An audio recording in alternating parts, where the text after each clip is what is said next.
آپ نے بھی تو کہا ہے کہ اب تمہارے چینل ختم, اب میری مرضی والا چلے گا. تو جو آپ نے کیا ہے بچے بھی وہی کام کریں گے. آپ نے بھی گپ شپ لگائی ہے تو وہ بھی لگا رہے ہیں. یہ سمجھ لیں, جو کام آپ کریں گے آپ اپنے بچوں کی سیرت میں اس کا جلوہ دیکھ لیں گے. بڑی پکی سی بات ہے کہ آپ کو بچے کی عادتیں دیکھ کے سمجھ آ جائے گی کہ میں بھی یہی کرتا تھا. اور یہ بھی حضرت عمر فاروق رضی اللہ تعالیٰ عنہ وصال فرما گئے تو آپ کے وصال کے بعد حضرت عثمان غنی رضی اللہ تعالیٰ عنہ نے آپ کی ایک بیوہ سے نکاح کیا, حضرت عمر کی ایک بیوہ سے. جب وہ آپ کے نکاح میں آئی تو کہنے لگی حضرت عثمان غنی سے کہ حضور نہ تو میں خوبصورت ہوں اور نہ میں جوان ہوں, نہ آپ کی کوئی خدمت کر سکتی ہوں, میرے ساتھ نکاح کرنا سمجھ میں نہیں آیا.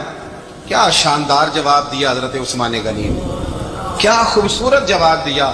فرمانے لگے میں نے اس لیے نکاح نہیں کیا کہ مجھے تمہارے حسن سے دلچسپی تھی یا تمہاری خدمت کی ضرورت تھی, میں نے تو اس لیے نکاح کیا ہے کہ مجھے بتاؤ عمر فاروق گھر کے اندر اپنے رب کی عبادت کس طرح کرتے تھے, وہ قرآن پاک کس طرح پڑھتے تھے, وہ رویا کیسے کرتے تھے, استغفار کا طریقہ کیا, کس وقت کس انداز میں وہ اپنے رب کو یاد کرتے تھے. اس لیے کہ عمر کئی دفعہ گھر سے آتا تھا تو میں اس کے چہرے پر نور دیکھا کرتا تھا, میں روشنی دیکھتا تھا, ایک معیار دیکھتا تھا. نکاح اس لیے کیا ہے کہ مجھے عمر کی جو گھر کے اندر کی عبادت ہے اس سے آگاہ کرو, تاکہ عثمان غنی بھی چاہتے ہیں اس طرح کے عمل کرو جس طرح کے عمر فاروق کر کے گئے. بھائی جب تک ہم اپنے گھر میں وہ توجہ نہیں دیں گے, وہ مزاج دیکھیں نا, ہمارے گھروں میں جب نقشہ پاس ہوتا ہے تو ٹی وی لان بھی اس میں ہوتا ہے, ڈرائنگ روم بھی ہوتا ہے, نماز کی جگہ بھی ہوتی ہے نقشے میں. صحابہ جب گھر بناتے تھے تو ایک مسجد بیت کا نقشہ پاس کرتے تھے, ذہن میں رکھتے تھے کہ یہ کونا نماز کے لیے, وہاں جوتے لے کے کوئی نہیں جائے گا, وہاں نماز پڑھی جاتی تھی, عورتیں وہاں اعتکاف کرتی. ٹی وی لان تو آ گیا ہے اور گھر کے اندر ٹی وی رکھنے کے لیے تو ایک کمرہ الگ سے بنا دیا گیا ہے, اور اب جو نئے نقشے پاس ہو رہے ہیں اس کے اندر گھروں کے اندر جگہ بنائی گئی ہے جہاں کمپیوٹر رکھے جائیں, اور بچوں کے لیے وائرنگ ہوگی نیچے تاکہ انہیں کوئی مشکل درپیش نہ ہو. یہ ساری چیزیں ہم نے نہانے کے لیے گھروں کے اندر اتنے بڑے واش روم بنائے ہیں کہ لگتا یہ ہے کہ سوائے نہانے کے اور کام ہی نہیں کوئی گھر میں ہوگا. ہر چیز آ گئی, پر اللہ کرے کوئی تفسیر بھی ٹیبل پہ پڑی نظر آئے, کوئی حدیث کی کتاب بھی ٹیبل پہ پڑی نظر آئے. اللہ کرے کہ جس طرح ابا لطیفہ سن کے آتا ہے تو جب تک سنا نہ لے اسے ہضم نہیں ہوتا. اللہ کرے کہ وہ جمعے میں بیان سن کے جائے تو اس کا بھی دل کرے میں اپنے بچوں کو سناؤں. وہ نبی پاک کی کوئی حدیث کہیں سے سنے تو گھر جا کے سنائے. جب تک یہ معیار نہیں بنتا آپ کیسے توقع کرتے ہیں کہ گھر کے اندر اللہ کی رحمتیں نازل ہوں گی؟ کیا آپ یہ کیسے توقع کرتے ہیں کہ گھر کے اندر وہ معیار اور وہ مزاج بنے گا؟ حضرت عمر فاروق نے ذاتی زندگی پر جو توجہ دی, گھر والوں کے معیار پر جو توجہ دی حضرت عمر فاروق رضی اللہ تعالیٰ عنہ نے, وہ بھی بڑی دیدنی ہے. حضرت ابو موسیٰ اشعری کو نا آپ نے وزیر خزانہ بنایا, وزیر خزانہ. تو حضرت ابو موسیٰ اشعری کہتے ہیں کہ حضرت عمر کو شیخ خزانے میں رہنے تو دیتے نہیں تھے. تو ایک دن نا میں صفائی کر رہا تھا اس کمرے کی جس میں خزانہ رہتا تھا. ہمارے تو ملک میں جو جاتا ہے وہ صفائی کر کے ہی جاتا ہے, اللہ خیر کرے. اور خیر معیار بدلتا ہے, جو پچھلی حکومت ہوتی ہے وہ قرضہ اٹھاتی ہے, وہ باہر سے جاتی ہے تو قرضہ لے کے آتی, اور جو نہیں آتی ہے وہ کہتی ہے ہمیں پیکج مل گیا ہے. وہ قرضہ نہیں اٹھاتے, ان کو کیا ملتا ہے؟ یعنی پچھلی نے قرضہ لیا تھا اور ہم نے, واہ جی واہ کیا خوبصورت انداز ہے. اس کا نام بدل کے نا, انہوں نے قرضہ لیا تھا اور ہم نے, میں کہا بڑے شاندار سیانے بندے ہو گئے. اور اللہ تعالیٰ خیر فرمائے, ہمارے جو بڑے شاندار قسم کے دوست ہیں نا, شاندار, جن کا ادب سے نام لیتے ہیں, وہ عرب کے بادشاہ ہیں. ہم تو عرب خالی کہتے بھی نہیں, عرب شریف کہتے ہیں, عرب شریف. انہوں نے پتہ کیا کیا ہے؟ انہوں نے اس طرح کیا ہے کہ جو کشمیریوں کا قاتل تھا نا اس کے گلے میں میڈل ڈال دیا. یہی کام وہ کرتے رہتے. انہوں نے پہلے انہیں بلا کے مندر بھی بنوائے تھے, ہمیں کوئی شکوہ نہیں, ان کی زمین ہے, اللہ تعالیٰ توفیق عطا کرنے والا ہے. پر خیال یہ تھا کہ چلو کشمیریوں کے زخموں پر نمک نہ چھڑکتے, 2 مہینے انتظار کر لیتے, کچھ حالات سنور جاتے, کچھ تھوڑا انتظار. ہیں ہمارے دوست, ہمارے وزیر اعظم صاحب جب جاتے ہیں تو وہ پھولوں کا ہاتھ ڈالتے ہیں ہمارے دوست, لیکن انہیں وہ حدیث یاد نہیں کہ نبی پاک علیہ السلام نے فرمایا جب میرے مومن کو تکلیف ہوتی ہے تو مجھے بھی گنبد خضرا میں تکلیف ہوتی ہے۔ انہیں نہ کشمیریوں کا خون یاد نہیں آیا، انہیں برہان وانی کی کٹی ہوئی لاش یاد نہیں آئی، انہیں 30,000 بیوہ عورتیں یاد نہیں آئی، 30,000 بیوہ عورتیں جن کے سواگ اجڑ گئے، اور انہیں 1.25 لاکھ یتیم بچہ یاد نہیں آیا جو یتیمی کی زندگی گزار رہا ہے، اور اس کے باوجود بہت بڑے ذمہ دار ہے وہ۔ مجھے پڑھ لینے دو آج احمد فراز کا شعر، وہ ہمارے مکتب کوئی ایسا نہیں کہ وہ مولوی تھا، وہ غیر جانبدار تھا، پر مجھے آج پڑھ لینے دو اس کا شعر، ایک کلیجے کا درد ہے، پڑھ لینے دو۔ اس نے کہا تھا کہ پڑھتا ہوں تو کہتی ہے یہ خالق کی کتاب ہے، مثل یہودی یہ سعودی بھی عذاب، اس قوم کے بارے میں کیا لکھوں فراز، کعبے کی کمائی سے جو پیتے ہیں شراب، کعبے کی کمائی سے جو پیتے ہیں شراب، اس قوم کے بارے میں کیا لکھوں فراز، کہ کعبے کی کمائی سے جو پیتے ہیں شراب۔ میں خیال نہیں آیا تمہارا صرف دین یہ ہے کہ قبریں گرا دو، مزارات گرا دو، فقط یہ دین ہے؟ کوئی نبی پاک کے روزے کی طرف منہ کرے تو اسے مشرک کہو، یہ دین ہے؟ اس کا نام مذہب رکھا تم نے؟ مذہب تو اس کا نام ہے کہ جو رسول اللہ کا نام لینے والا ہے وہ ہمارا یار ہے، اور جو نبی پاک کا نام لینے والا نہیں ہمارا اس سے کوئی تعلق، یہ دین ہے۔ حضرت عمر فاروق کی سیرت سنا رہا ہوں، حضرت عمر کی۔ حضرت ابو موسیٰ اشعری نے ایک عیسائی کو منشی رکھا تھا، اکاؤنٹ آفیسر حضرت ابو موسیٰ اشعری نے۔ تو حضرت عمر فاروق بول پڑے، کہنے لگے تمہیں مسلمان کوئی نہیں ملا تھا؟ کلمہ گو نہیں تمہیں نظر آئے؟ کشمیریوں کی لاشیں نظر نہیں آتی؟ ان کا خون بہ رہا ہے، تباہی اتر رہی ہے، اور تم قاتل کو گولڈ میڈل پہنا رہے ہو۔ اور یاد رکھنا، جب مسلمانوں کی بچیاں روندی جاتی ہوں نا تو پھر اسلام امن کا درس نہیں دیتا، پھر اسلام جہاد کی بات کرتا ہے، پھر اسلام جہاد کی بات کرتا ہے، جہاد کی۔ وہ قومیں غیرت مند نہیں ہوتی کہ جن کے گھروں میں آگ لگی ہو اور وہ غیروں کو ہار پہناتی پھرے۔ اللہ کا کچھ خوف کرو، زندگی مختصر ہے، دبئی میں کتنے رہے اور کتنے چلے گئے۔ خدا را کچھ، خدا تم سے اچھے تو وہ نیو یارک کے رائٹر ہیں جو کم از کم اپنے کالموں میں کشمیر کی بات کرتے ہیں، تم سے اچھا برطانیہ کا وہ شخص ہے جو کم از کم BBC لندن پہ رپورٹ جاری کرتا ہے تو کہتا ہے کشمیر پہ ظلم ہو رہا ہے، تم سے تو وہ اچھے رہ گئے۔ تم نے بات کرنا تو دور کی بات، تم نے دشمنوں کے گلے میں ہار پہنانے شروع کر دیے۔ کل جب پوچھیں گے بلا کے تم کو اپنے سامنے، کیا جواب جرم دو گے تم خدا کے سامنے؟ بڑی تکلیف ہوئی، بڑی تکلیف ہوئی۔ وہ نا منصور حلاج کو پھانسی دی جا رہی تھی تو حضرت جنید بغدادی بھی آ کے دیکھنے لگے، تو منصور حلاج کہنے لگے بابا سارا زمانہ دیکھے پر تو نہ دیکھ، سارا زمانہ تماشا دیکھے انہیں تو پتہ کوئی نہیں نا، تو نہ دیکھ۔ عرب شریف والو، ٹرمپ اسے انعام دیتا تو تکلیف کوئی نہیں تھی، ملکہ وکٹوریا اسے انعام دیتی تو تکلیف کوئی نہیں تھی، پر تم تو نہ ایسا کرتے، تم تو اپنے تھے، تم تو کلمہ گو تھے، تم تو یہ ظلم نہ کرتے، تم تو یہ حرکت نہ کرتے۔ میں کہتا ہوں ٹھہر ہی جاتے، جانا نہیں دنیا سے، اللہ کے حضور حاضر نہیں ہونا۔ جب رسول اللہ قبر میں آئیں گے تو کیا جواب دو گے؟ خدا را، حضور نے فرمایا تھا گناہ روک نہیں سکتے تو دل میں ہی برا جان دو۔ ذالک اضعف الایمان، یہ کمزور ایمان ہے، کم از کم اتنی حد تک تو آ جاؤ، دشمن سے گلے تو نہ ملو۔ خدا را سمجھے، ہمارا پہلا تعارف یہ ہے کہ ہم رسول اللہ کے غلام ہیں۔ اقبال نے کہا تھا وطن کا بت نہ بنانا، وطن کو بت نہ بنانا۔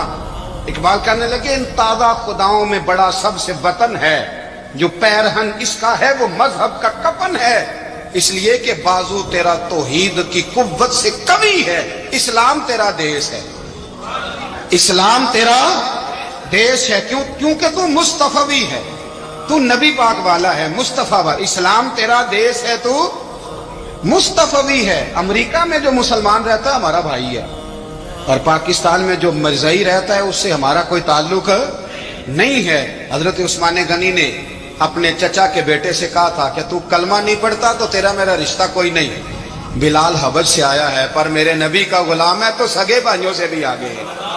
ہزاروں قومیں وجود میں آئیں دہر میں خوش کو تر کے رشتے سے، پر ہم نے بنیاد دوستی رکھی یاد خیر البشر کے رشتے سے۔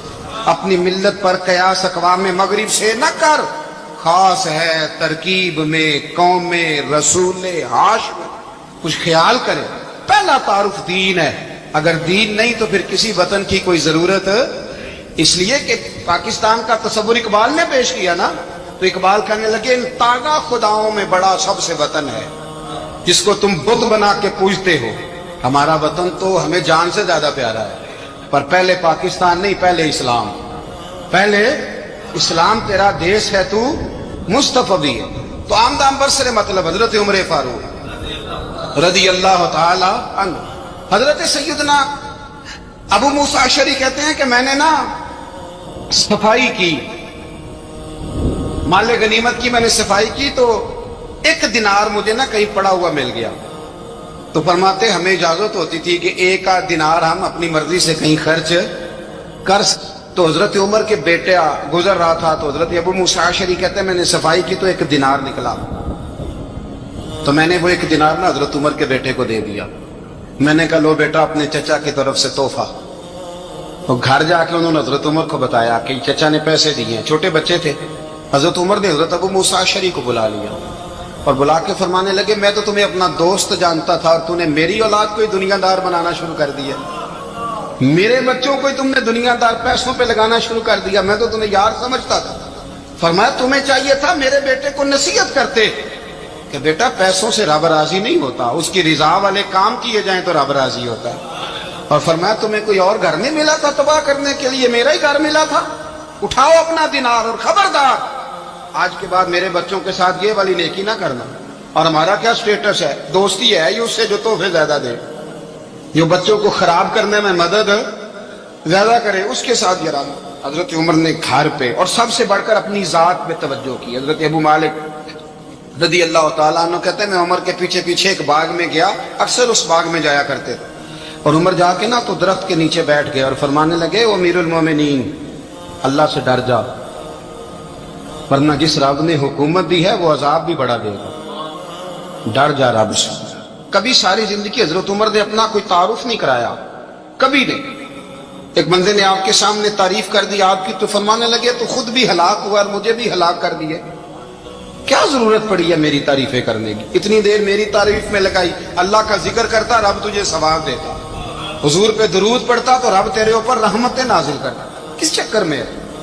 آج جتنا اچھی کوئی خوشامد کرے اتنی اچھی وزارت ملتی ہے, جتنی اچھی اس کو جو ہے وہ چاپلوسی کرنی آیا درجہ بھی اسے اتنا ہی اچھا ملتا ہے. حضرت عمر فاروق رضی اللہ تعالیٰ عنہ آپ کے بیٹے کہتے ہیں, صاحب فتوح الشام نے لکھا ہے, آپ کے صاحبزادے کہتے ہیں میں نکلا تو میرے ابا جی نا اپنی پشت پر مشکیزہ رکھ کے کنویں سے پانی بھر کے آ رہے تھے. میں دوڑ کے آگے گیا, میں نے کہا ابا جی مجھے دے دے. فرمانے لگے بیٹا تیرا کیا خیال ہے, کوئی اور نہیں تھا مشکیزہ بھر کے لانے کے لیے, تیرا کیا خیال ہے؟ کہا ابا جی بڑے لوگ تھے پر آپ کیوں اٹھا رہے ہیں؟ فرمانے لگے نفس نا ذرا میرا بڑا ہو گیا تھا, اسے ذرا ذلیل کر رہا ہوں, ذرا اپنا محاسبہ کر رہا ہوں. یہ مجھے کہہ رہا تھا تو بڑی چیز ہے, تو میں نا ابھی مشکیزہ گھر رکھ کے آؤں گا, پھر تیری ماں نے مجھے کہا ہے کہ گھر میں لکڑیاں کوئی نہیں جلانے کے لیے, پھر میں جنگل سے لکڑیاں کاٹ کے لاؤں گا. اب میں امیر المومنین بن کے نا تو میرا نفس تھوڑا بڑا ہو گیا. اب یقین کریں ہمارا ہاضمہ خراب ہو جاتا ہے جب تک ہمارا تعارف صحیح نہ ہو, ہمارا تعارف ٹھیک نہ ہو. میں یہ ہوتا ہوں, میں وہ ہوتا ہوں, چھوڑ مٹی دہتے مٹی رہنا ہی, مٹی دہتے مٹی دہتے مٹی رہنا ہی.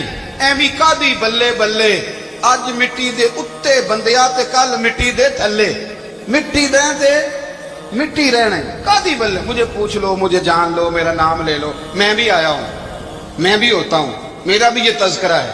میں بدکار پرانا خادم کسے در ملی نہ ٹوئی, اے تے واصف یار نے نظر جو کی تھی تے واصف واصف ہی ہوئی. یہ تو بڑی بات کی بات ہے, تو بات کی بات ہے صاحب, ورنہ من نانم کے من نانم, جو ہم ہیں اس کا ہمیں پتا تو ہے نا بھائی. کبھی بھی یہ جو ذات کا چکر ہے نا, میں بھی ہوں مجھے بھی, او بھائی یاد رکھو میں کون ہوں. یہ جو نام نمود اور یہ خواہشیں اور یہ جو وقار, یہ تو کمزور لوگوں کا طریقہ ہے. جس کو اپنا تعارف کرانا پڑ گیا اس سے بھی زیادہ کمزور کوئی ہے. فوٹو میں دکھاتا پھرتا ہے فلانے کے ساتھ فوٹو فلانے, تو کمزور بندہ یہ کام کرتا. حضرت عمر فاروق اللہ اکبر, حضرت عمر جیسا بندہ 24 لاکھ مربع میل کا حکمران, اور شاہ روم کو خط لکھ کے کہتا ہے میں منت نہیں کرتا میں حکم دیتا ہوں. نہ تگڑا بندہ. جنگ قادسیہ کے لیے حضرت سعد بن ابی وقاص کو بھیجا. فتوح شام پڑھ کے دیکھیں. حضرت عمر بڑے پریشان ہیں, اتنے دن ہو گئے کوئی رپورٹ ہی نہیں آئی. اب تو موبائل ہے نا, تو ایک ایک منٹ کی رپورٹ لیں آپ, بلکہ آپ ایک ایک منٹ کی فوٹو لیں. آپ رپورٹ تو دور رہ گئی. حضرت عمر فاروق رضی اللہ تعالیٰ عنہ بڑے پریشان ہیں کہ قادسیہ میں حضرت سعد بن ابی وقاص کے ساتھ لوگ جہاد کرنے گئے, رپورٹ کوئی نہیں آ رہی. اتنے پریشان تھے کہ باہر نکل کے نا اس رستے پہ بیٹھ جاتے جو رستہ قادسیہ کی طرف سے آتا تھا. اس جو بھی آتا جاتا پوچھتے جنگ کے کیا حالات ہیں. ادھر جب اللہ نے فتح دے دی نا تو حضرت سعد بن ابی وقاص رضی اللہ تعالیٰ عنہ نے نا ایک قاصد کو خط دے کے بھیجا. کہنے لگے عمر کے پاس جاؤ, انہیں اطلاع دو کہ الحمدللہ اللہ نے اسلام کو فتح عطا کر دی. یہ حضرت عمر کو جا کے دینا. وہ بڑے پریشان ہوں گے. وہ جو اس زمانے میں اس طرح ہوتا تھا کہ کئی دور دور سے صحابہ جو دوسرے شہروں کے ملکوں کے رہنے والے ہوتے تھے وہ بھی آ کے شامل ہو جاتے تھے جہاد میں. کوئی ایک دفعہ مدینے آیا, کوئی 2 دفعہ آیا, پھر اپنے اپنے علاقوں میں. بہت سارے لوگوں نے زیادہ دفعہ حضرت عمر کو دیکھا بھی نہیں تھا. وہ جو قاصد خط لے کے آیا تھا نا اس نے ایک آدھ دفعہ دیکھا تھا. حضرت عمر بوڑھے ہو گئے, وہ پہچانتا نہیں تھا. میری بات کی سمجھ آ رہی ہے آپ حضرات؟ ادھر سے وہ خط لے کے آ گیا. حضرت عمر مدینے سے باہر نکل کے اس روڈ پہ بیٹھے تھے جو قادسیہ سے آتا تھا. جب اس آدمی کو آتے دیکھا تو حضرت عمر اٹھ کے کھڑے ہو گئے, فرمانے لگے قادسیہ سے آ رہے ہو؟ وہ کیا کہتا ہے؟ پھٹے پرانے کپڑے, ٹوٹے ہوئے جوتے, سر پہ پرانی پگڑی. کہنے لگے غلام مدینے کے رہنے والے ہو؟ حضرت عمر کہنے لگے ہاں مدینے کا ہوں. کہا میں قادسیہ سے آیا ہوں, الحمدللہ اللہ نے اسلام کو فتح دے دی ہے, الحمدللہ کفر کی کمر ٹوٹ گئی ہے. اس نے یہ بات کر کے تو گھوڑے کو ایڑی لگائی, گھوڑا دوڑنے لگا مدینے کے. حضرت عمر بھی ساتھ ساتھ دوڑ رہے ہیں. فرمانے لگے اچھا بتاؤ خالد بن ولید کا کیا حال ہے؟ تھوڑا آگے جا کے فرمانے لگے اسامہ بن زید کیسے ہے؟ وہ کہتے ہیں ٹھیک ہے. پھر اس نے اور گھوڑا. عمر ساتھ ساتھ دوڑ رہے ہیں, ساتھ ساتھ. 24 لاکھ مربع میل کا حکمران, ایک جوتا پیر سے نکل گیا, عمر دوڑ رہے ہیں. آگے جا کے پوچھتے ہیں سعد بن ابی وقاص کا کیا حال ہے؟ تو حضور وہ بھی ٹھیک ہے. کتنے لوگ میرے شہید ہو گئے مسلمانوں میں سے؟ کہنے لگا صحیح گنتی کا نہیں پتا. یہ لفظ ادا ہوتے ہوتے مدینے کی سرحد آ گئی. لوگوں نے عمر کو گھوڑے کے ساتھ دوڑتے دیکھا تو کہا امیر المومنین کیوں دوڑ رہے ہیں؟ وہ غلام چھلانگ لگا کے نیچے آیا, قدموں میں بیٹھ گیا. کہنے لگا حضور آپ نے بتایا ہی نہیں آپ امیر المومنین ہیں. آپ فرمانے لگے کیا بتاتا؟ میں تو اونٹ چلانے والے کا پتر ہوں, کیا بتاتا؟ وہ عمر ہوں جس نے اپنے گناہوں کا حساب دینا ہے. کیا بتاتا؟ جو سعد بن ابی وقاص کو جہاد پہ بھیج کے خود بزدلوں کی طرح گھر میں بیٹھا ہے. کیا بتاتا؟ کوئی حیثیت نہیں, کوئی طاقت. تو نے اچھا کیا, تو تو مجاہد تھا, مجھے ساتھ ساتھ دوڑایا, تو نے اچھا کیا. جتنے لوگ تھے چیخے مار کے رونے لگے. حضرت فاروق اعظم سے کہنے لگے عمر جب تک تیرے جلوے رہیں گے اللہ کامیابیاں ہی عطا فرمائے گا, جب تک تیرا رنگ رہے گا اللہ تعالیٰ نوازتا ہی رہے گا. کچھ نہیں کبھی اپنا ظاہر ہی نہیں کیا. بہت بڑے تھے, بہت بڑے تھے حضرت عمر, بڑے تھے, لیکن ساری زندگی اپنے محاذ. حضرت ابو رافع غلام تھے, قرآن پاک بڑا سونا پڑھتے تھے. حضرت عمر جب بھی انہیں ملتے کہتے ابو رافع تو عمر سے اچھا ہے, قرآن بڑا شاندار پڑھتا ہے. تو وہ کہتے حضور اگر میں قرآن صحیح پڑھتا ہوں تو آپ کو قرآن کی تشریح زیادہ صحیح آتی, آپ بھی تو مجھ سے افضل ہیں. تو آپ فرماتے نہیں پھر بھی تو مجھ سے افضل ہے. کیوں؟ اس لیے کہ تو اپنے غلام اپنے آقا کی نوکری بھی ٹھیک کرتا ہے اور رب کی عبادت بھی ٹھیک کرتا ہے, اور مجھے خالص صرف عبادت کرنی ہوتی ہے وہ بھی ٹھیک نہیں کر پاتا. ساری زندگی اپنا محاسبہ, ساری زندگی اپنے گریبان میں دیکھا, ساری زندگی اپنے آپ کو پرکھا, اپنے آپ کو ٹٹولا. 62 سال عمر بیت گئی. حضرت حذیفہ بن یمان ایک صحابی تھے, میرے نبی کریم علیہ السلام نا ان سے راز کی باتیں کرتے تھے. ہر بندے کا ہاضمہ ٹھیک نہیں ہوتا, سب سے راز کی بات نہیں کرنی چاہیے. حضرت حذیفہ بن یمان کہتے ہیں حضور راز کی باتیں بتاتے ہیں. مدینہ منورہ میں جو منافقین تھے ان کی لسٹ بھی نبی پاک نے حضرت حذیفہ بن یمان کو دی تھی. جب کوئی مشکوک آدمی مر جاتا نا تو صحابہ کہتے ہیں ہم دیکھتے اگر حضرت حذیفہ نے جنازہ پڑھا ہے تو ہم بھی جنازہ پڑھ لیتے. نبی پاک نے بھی کچھ جنازے نہیں پڑھے, ترمذی میں ہے, فرمایا عثمان سے جو بغض رکھے اس کا جنازہ نہیں پڑھیں گے. حضرت حذیفہ بن یمان اگر جنازہ پڑھتے تو لوگ پڑھتے، وہ نہ پڑھتے تو لوگ جنازہ نہ پڑھتے۔ حضرت حذیفہ بن یمان کہتے ہیں جناب عمر فاروق کی خلافت کے آخری ایام تھے، کچھ دنوں کے بعد وہ شہید ہو گئے۔ فرماتے آدھی رات کا وقت تھا، میں گھر میں سویا تھا بڑا بے فکر، اچانک میرے دروازے پہ دستک ہوئی، میں گھبرا کے اٹھا، اتنی رات کو کون آیا؟ کہتے قربان جاؤں، دروازے پہ گیا تو امیر المومنین فاروق اعظم دروازے پہ۔ میں نے کہا عمر کوئی حکم تھا تو مجھے بلا لیتے۔ کہنے لگے میں نا امیر بن کے نہیں آیا، تیرا ویر بن کے آیا ہوں۔ امیر المومنین کی حیثیت سے سرکاری کام سے بلاتا تو وہاں بلاتا، مجھے ایک ذاتی کام پڑ گیا۔ کہتے میں نے عمر کو گھر کی اندر بلا کے چارپائی پہ بٹھایا، میں نے کہا حضور میں غریب آدمی ہوں، میں کیا آپ کے کام آ سکتا ہوں؟ تو کہتے انہوں نے نا مجھے ساتھ بٹھا لیا، پھر میرا ہاتھ پکڑ لیا، کہنے لگے تو عمر کو جانتا ہے؟ عمر جھوٹ نہیں بولتا، تو جانتا ہے عمر وعدوں کا پکا ہے؟ کہا حضور جانتا ہوں۔ کہا میں اس وقت آیا ہوں جب دیکھ بھی کوئی نہیں رہا۔ حضرت حذیفہ بن یمان کہتے ہیں پریشان ہو گیا، حضور پہلیاں نہ بجھوائے، مہربانی کر بتائیں کدھر آئے ہیں؟ حضرت عمر فاروق فرمانے لگے 62 سال کا ہو گیا ہوں، 63 میں چل رہا ہے، داڑھی سفید ہو گئی ہے، الپک گیا، اٹھ فریدہ ستیا، داڑھی آ گئی پور، اگا نیڑے آ گئی، پیچھا رہ گئی دور، اب قبر اشر کا معاملہ صاف نظر آنے لگا ہے۔ کہا حضور مجھ سے کیا چاہتے ہیں؟ حضرت عمر رو پڑے، کہنے لگے آج میں عشاء کے بعد نکلا ہوں تو نبی پاک کے صحابہ مجھے نیک کہہ رہے تھے، پھر میں نے بچوں کی ماں سے اور بچوں سے بھی پوچھا ہے، وہ بھی مجھ سے راضی ہیں، پر حذیفہ تیرے ساتھ نبی پاک راز کی باتیں کرتے تھے، سچ بتا کہیں عمر کا نام منافقوں میں شامل تو نہیں؟ سچ بتا ان منافقین میں تو شامل نہیں، کہیں اوپر سے تو نہیں سارا کچھ؟ حضرت حذیفہ بن یمان کہتے ہیں میں باپ کے مرنے پہ اتنا نہیں رویا جتنا عمر کے سوال پہ رویا۔ میں قدموں میں بیٹھ گیا، میں نے کہا نہیں عمر یہ تو میں نے نہیں سنا، لیکن یہ میں نے نبی پاک سے ضرور سنا ہے کہ میرے بعد اگر کوئی نبی ہوتا تو عمر ابن خطاب ہوتا۔ یہ میں نے اپنے کانوں سے سنا ہے کہ عمر جس گلی سے گزرے شیطان رستہ بدل جاتا ہے۔ یہ میں نے اپنے کانوں سے سنا ہے کہ 950 سال حضرت جبریل جناب عمر کی شان بیان کریں تو پھر بھی بیان نہیں ہو سکتا، یہ میں نے ضرور سنا۔ دوستو ساری زندگی حضرت عمر نے اگر دوسروں کا محاسبہ کیا تو اپنا اور اپنے بچوں کا بھی کڑا خیال رکھا، اپنی ذات پر بڑی توجہ دی۔ جو لوگ اپنا بھول جاتے ہیں نا، ہمیں اپنی صحت کا بڑا خیال ہے لیکن اپنی روحانی زندگی کا کوئی خیال نہیں ہے، قلبی زندگی کا کوئی تصور نہیں۔ آپ یقین کریں موٹا آدمی کمزور ہونے کے لیے جدوجہد کر رہا ہے، کمزور طاقتور ہونے کے لیے، لیکن جس کو کتنے دن بیت گئے اللہ رسول کی یاد میں رویا ہی نہیں، کتنے دن بیت گئے نہ سننے کو دل ہی نہیں چاہا، جسے مہینوں بیت گئے اور قرآن پاک کی طرف نظر ہی نہیں گئی، وہ فکر مند ہی نہیں۔ زندگی زندہ دلی کا نام ہے، مردہ دل کیا خاک جیا کرتے ہیں؟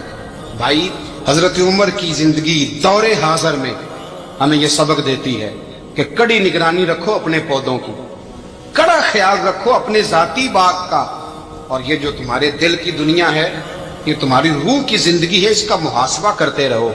نبی کریم علیہ السلام نے فرمایا اپنا حساب خود کر لو قبل اس کے کہ تمہارا حساب کیا جائے۔ اپنا حساب بولیے، اپنا حساب۔ ہم ساری دنیا کا حساب کرتے پھرتے ہیں، کوئی کہاں سے کماتا ہے کہاں کھاتا ہے، پر اپنا حساب حضور نے فرمایا حساب کر لو قبل اس سے کہ تمہارا حساب۔ مولا علی فرماتے ہیں نماز پڑھ لو قبل اس کے کہ تمہاری نماز پڑھی جائے، نماز پڑھ لو قبل اس کے کہ تمہاری۔ اپنا محاسبہ کریں، تھوڑا سا نا اوپر دائیں بائیں دیکھنے کی بجائے تھوڑی سی گردن جھکا کے نا، درویش کہتے ہیں برے بندے نو میں لبن ٹریا تے جگ تے ملیا نہ کوئی، اپنے اندر چاتی پائی تے میتھوں برا نہ کوئی۔ تھوڑی سی نا، تھوڑی سی اپنی طرف توجہ دیں۔ ہم نا بے چین وقت گزار رہے ہیں، بے قرار ہیں، بے سکون ہیں، سبب یہ ہے کہ ہم نے نا اپنا حساب کرنا چھوڑ۔ ایک دفعہ ایک دانشور کہتے ہیں میں نے ایک آدمی سے پوچھا تو ہر سیاسی پارٹی میں مل جاتا ہے، تیری پارٹی ہے کون سی؟ کہنے لگا تینوں اجے بھی نہیں سمجھ آئی، میری وہ پارٹی ہے جس کی حکومت ہوتی ہے، وہ جس کی بھی ہو وہ ہماری ہوئی ہے۔ آپ لوگوں کو سمجھنا ہے، مجھے سمجھنا ہے، نمبر پلیٹیں بدلنے سے انقلاب نہیں آتا، انجن بدلنے سے آتا ہے۔ بہت سارے لوگوں نے بہت سارے لوگوں کے ساتھ اپنا تعلق بنایا، لیکن کچھ عرصے کے بعد انہیں محسوس ہوا کہ فلانی جگہ پہ تو معاملہ اور تھا۔ خیر ہمارے ملک میں یہ کوئی پریشانی نہیں، یہاں خیر ہے۔ یہاں لوگ پہلے 5 سال ڈھٹائی سے ٹی وی پہ بیٹھ کے ایک سیاسی جماعت کا دفاع کرتے ہیں، اگلے 5 سال دوسری کا شروع کر دیتے ہیں، اور ڈھٹائی کے ساتھ، دلیری کے ساتھ۔ آپ ان سے کہیں کہ آپ پہلے تو وہاں تھے، تو کہتے ہیں اس وقت بھی میں ٹھیک ہی تھا، آج بھی میں ٹھیک ہوں۔ ایسا ظلم ہے۔ اور عوام بیچاری، زیادتی بیسیکلی ان لوگوں کی ہوتی ہے جو جذباتی ووٹر سپورٹر ہو جاتے ہیں۔ آپ کو پتہ ہے اس وقت قوم کی حالت کیا ہے؟ اس وقت غریب آدمی جو ہے نا بیچارہ، اس کے لیے 2 وقت کی روٹی اور ضروریات زندگی مشکل کر دی گئی ہیں، اور ہر بندہ دکھ سنا نہیں سکتا۔ کچھ لوگوں کی طبیعت ایسی نہیں ہوتی کہ وہ روئیں۔